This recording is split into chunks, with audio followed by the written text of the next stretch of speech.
Well, with the weather back to being half decent, figured I'd try and get the old tractor started up.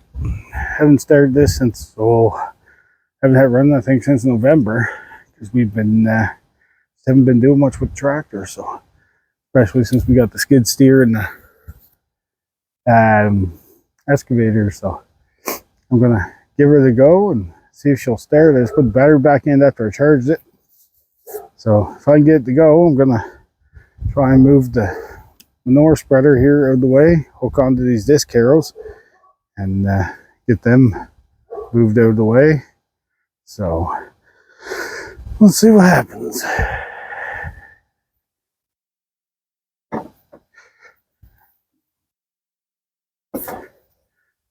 I guess worst case she catches fire, right? I laughed, but that would be very bad.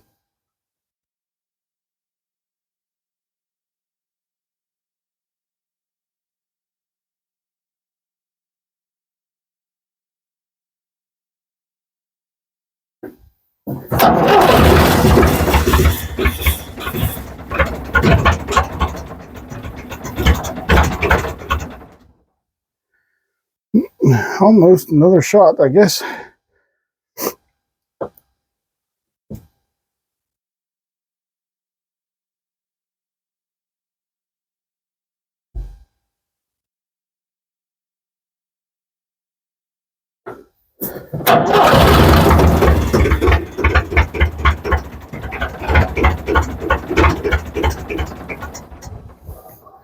Close. I just put a new glow plug resistor in this, and this is my first time using it since then.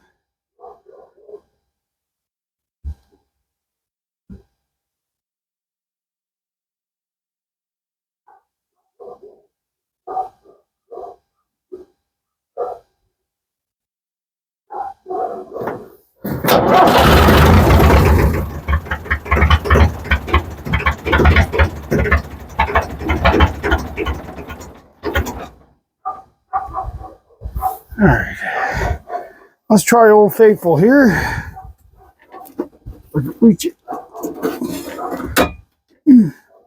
Well, shot of ether. As much as I hate using it. That doesn't work. I have to go get the other can down the house.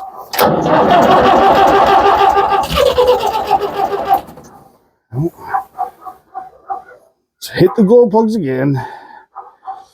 Joy of an old tractor.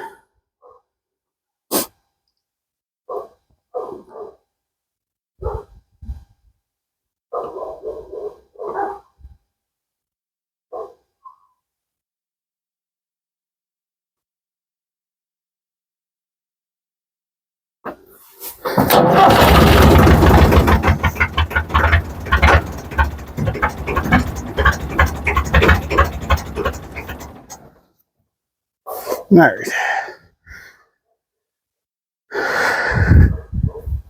It's definitely getting the fuel though. I can smell that burning.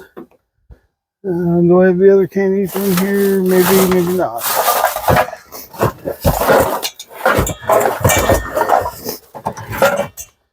All right, I do not. So I'm gonna run down to the garage and see if I can find the other can of ether, and then I'll be back once I do that. So I have a real bad habit of putting stuff places where I won't lose it, and then I lose it. Found it. So we'll give her a little ether. See if we can get her to start now.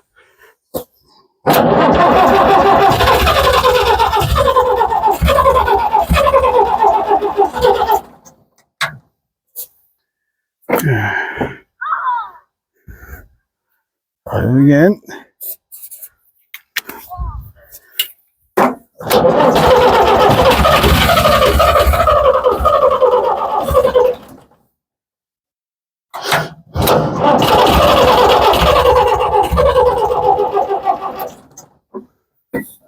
Now apparently the battery's low.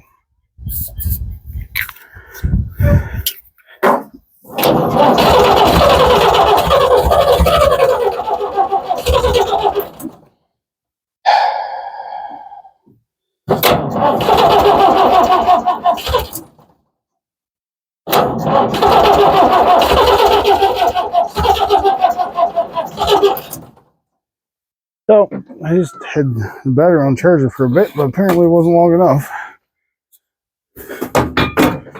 I guess I'll take the battery back out, down, and have to put it on charge. So, if you've seen the videos from last year, this is the North spreader we got.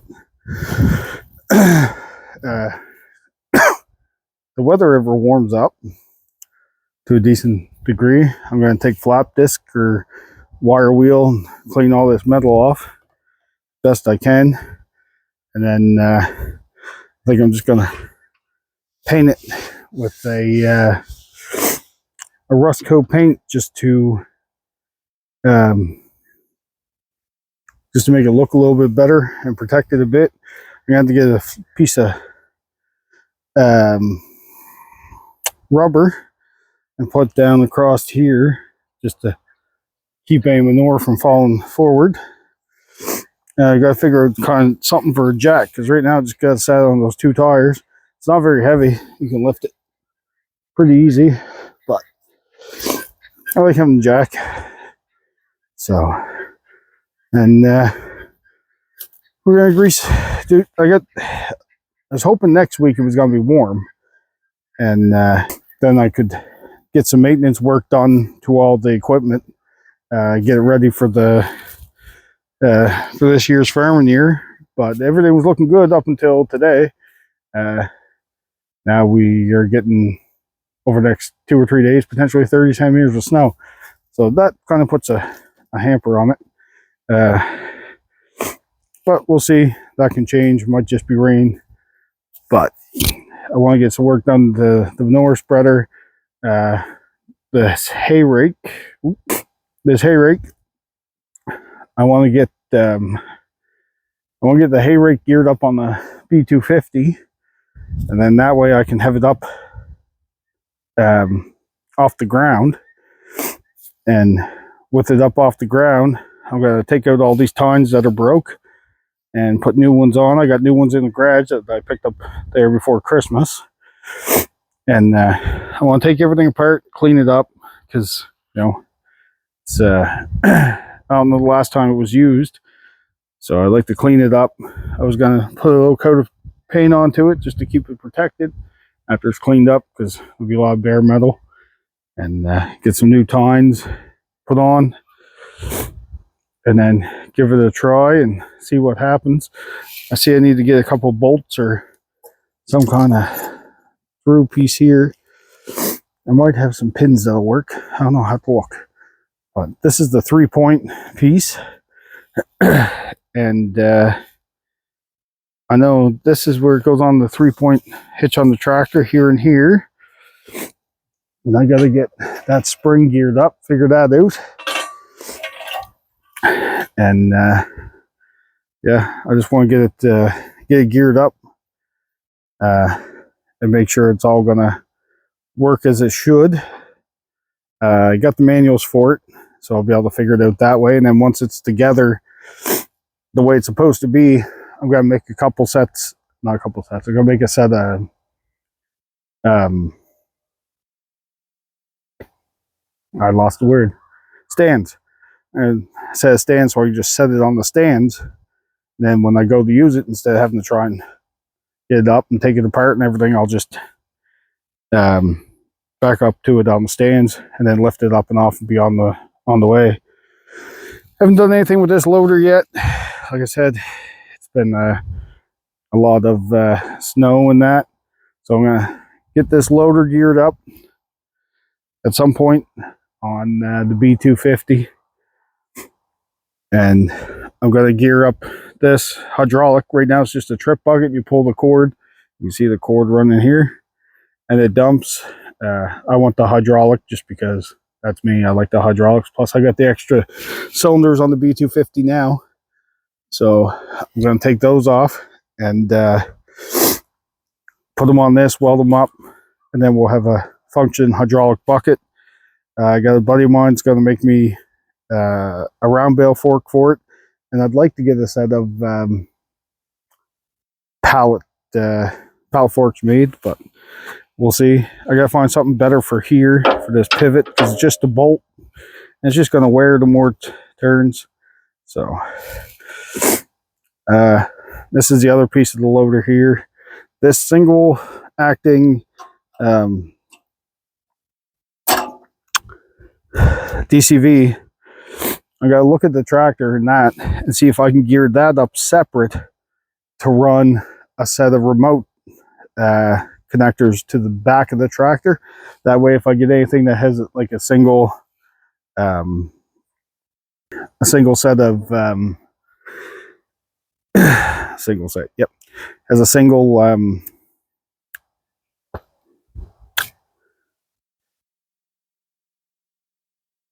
hydraulic cylinder on it, I'll be able to operate that without having to change too much with the tractor. Right now, I gotta change some things around if I want to use the loader, if I want to use the 3-point hitch, which isn't a big deal. You get used to it, but I'll have it set up so that if I'm using the loader or the 3-point hitch, I'll be able to use that single acting solenoid as well. That way, I'll be able to just use more stuff with that tractor. I thought about replacing it at some point, but for now, it does everything I need to do. If I happen to find a good deal for a bigger one, I will. But for right now, if I can put a little work into it and make it work for everything, then I will. So, and then I got the baler here. Flat tire, of course. I'm gonna see if I can get some new tires for on this. And I want to, I know the plunger is stuck, but that I do buying it just from sitting. But I'm going to take and clean it up. I got to do some cleaning up of different things here and get it all cleaned up, greased, and see if we can turn it over by hand to make sure that everything works. Check the timing, and once we have the timing confirmed and everything checked, we'll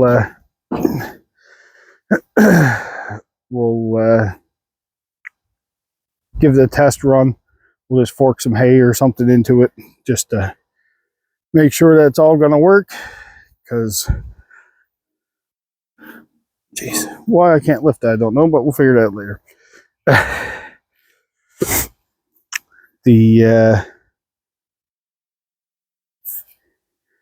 So I want to make sure everything's good to go, because I'm hoping at the end of June I'll be able to start making the the first bit of hay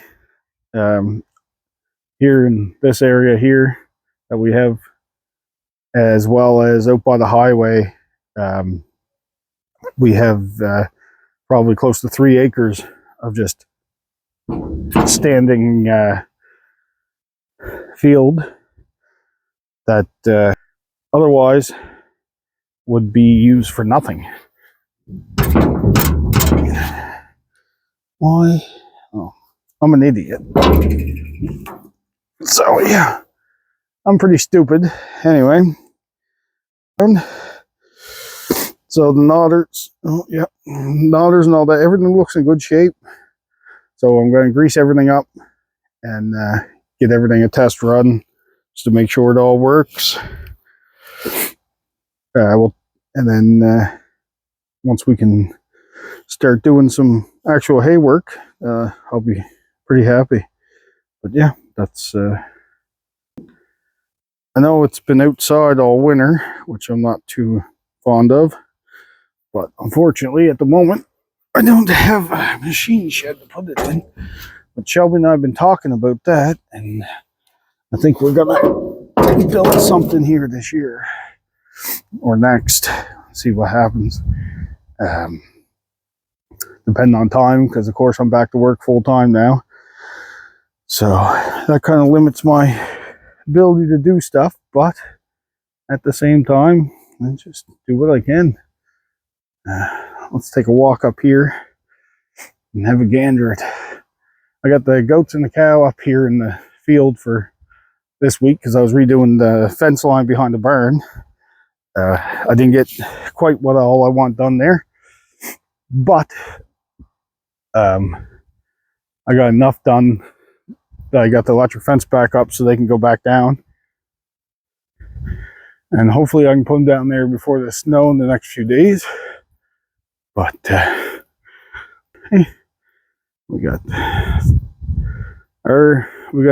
Kane and the neighbor's 2 goats there. They should be kidding in the next couple of weeks. And we got Fundy here, who's gonna have to come over and say hi apparently. She's up here. Millie's in the barn. Roscoe, because Millie got out. And instead of trying to lead her all the way back up here, she was in the barn. I just put her into a stall, and that's where she stayed. So I'm gonna get these guys run down into the barn here in the next day or so, and maybe Sunday afternoon before the rain starts, or sorry, the snow starts. Yes, Millie. Pomney. Yep, you're pooping. Okay. She's staring very intently as she poops. You gonna say hi, Pomney? You gonna say hi? No? Okay. Gonna say hi. We're just gonna walk around and be a butt. Oh, she's got a sore spot on her foot, I see. Anyway. Check that out later. But yeah, get them down the barn, and then I gotta clean up some of the mess that they got up here. And I'm gonna take all this fencing down and spread manure here once the once it warms up and stays warmed up, and then we'll spread some manure up here, spread manure out on the highway, and then hopefully the end of June, early July, we'll be able to make some hay. So Joe and I ordered this year's pigs yesterday, I think. We got 6 piglets coming. 4 are going to be raised to go to market, and 2 are going to be kept this year as sows. We're going to keep them, and when the 4 go to market, we'll take the 2 that we're keeping to turn into sows. We'll keep them separate. We'll take the 4 market pigs to processing. We'll keep the 2 that we're going to keep together as sows, and then this winter we'll AI them. Got contact information for somebody for AI, so we'll get that done, and then hopefully spring piglets. So Roscoe should be able to breed in the next couple months, but we're going to keep him away from the ladies until probably July, and then July time frame we'll let him in with them, which will give us April, May calves if everything works out. We're doing the Jersey and the Charolais cross because it should give us a half decent milk cow for our own family milk cow, and then in the next year or so we're going to look for another bull calf from a beef breed, and then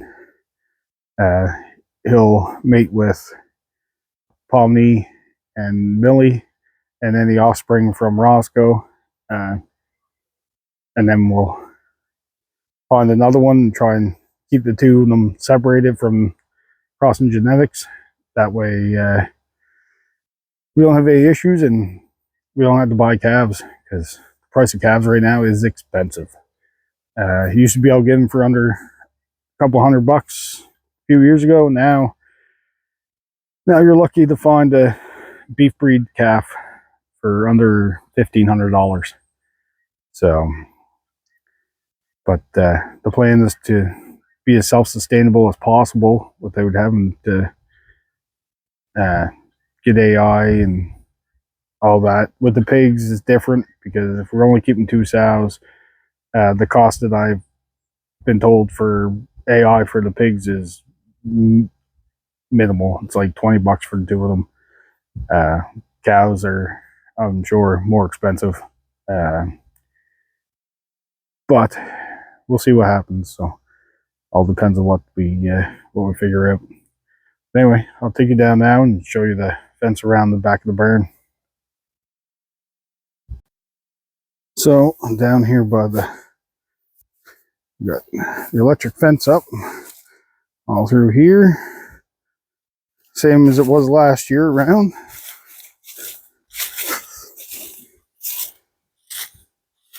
So I got some wood to pick up, and of course the wind the other day blew off shingles off the barn, so all that's got to get picked up, and I got to put the electric gate across here and electric gate across the front, and then once that's done, I'll clean the inside of the barn out a little bit, and once we get that done, we'll bring everybody back down, hoping to get that done tomorrow, and then Sunday after I get back from the city, if I have everything done, I'll be able to run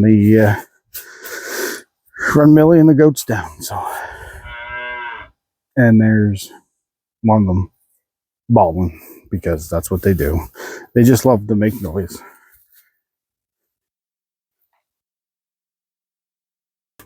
There's Pomni, ever so upset, and there's Roscoe being a butt. Say hi, Roscoe. You need more shavings.